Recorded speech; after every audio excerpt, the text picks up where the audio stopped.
Sa iba pang balita, nadagdagan pa ang bilang ng mga nasawi sa hagupit ng bagyong Yolanda sa Eastern Visayas.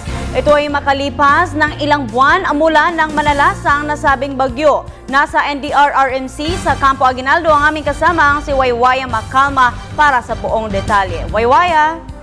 Princess, halos 4 na buwan na nga nang manalasa ang bagyong Yolanda nga sa Eastern Visayas. Ngunit nakakapagtala pa rin ng mga dadagdag na nasawi ang National Disaster Risk Reduction Management Council.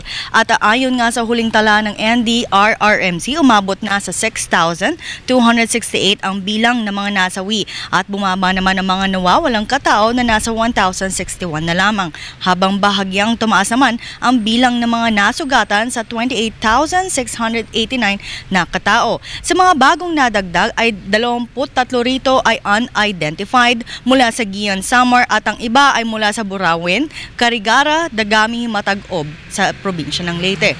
Ayon kay Major Reynaldo Balido, ang tagapagsalita ng NDRRMC, ang naging sanhi nito dahil ang ilang kawani ng lokal na pamahalaan ay imbes na ilagay nila ang mga nakikita nilang mga nasawi or natatali nila ay napupunta sa mga missing na mga talis. At dagdag pa nga ni Balido, simula nitong Disyembre ay sinimulan na nila ang pamamahagi ng financial assistance sa mga biktima at mga kamag-anak ng mga nasawi. At ngunit sa Region 6 at 7 pa lamang nila ito natapos mamahagi nga ng 5,000 piso para sa mga nasugatan, 10,000 piso naman para sa mga nasawi.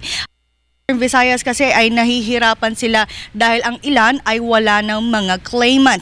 Ngayon, partikular na nga sa Tacloban. November 8, Princess, nang maglandfall ang bagyong Yolanda sa bansa na nagdulot ng ilang milyong katao ang naapektuhan at umabot rin sa 39 na bilyong piso ang kabuang bilang ng pinsala sa infrastruktura at sa agrikultura. At Princess, yan ang pinaka-latest mula rito sa Campo Aguinaldo. Maraming salamat sa iyo, Waywaya.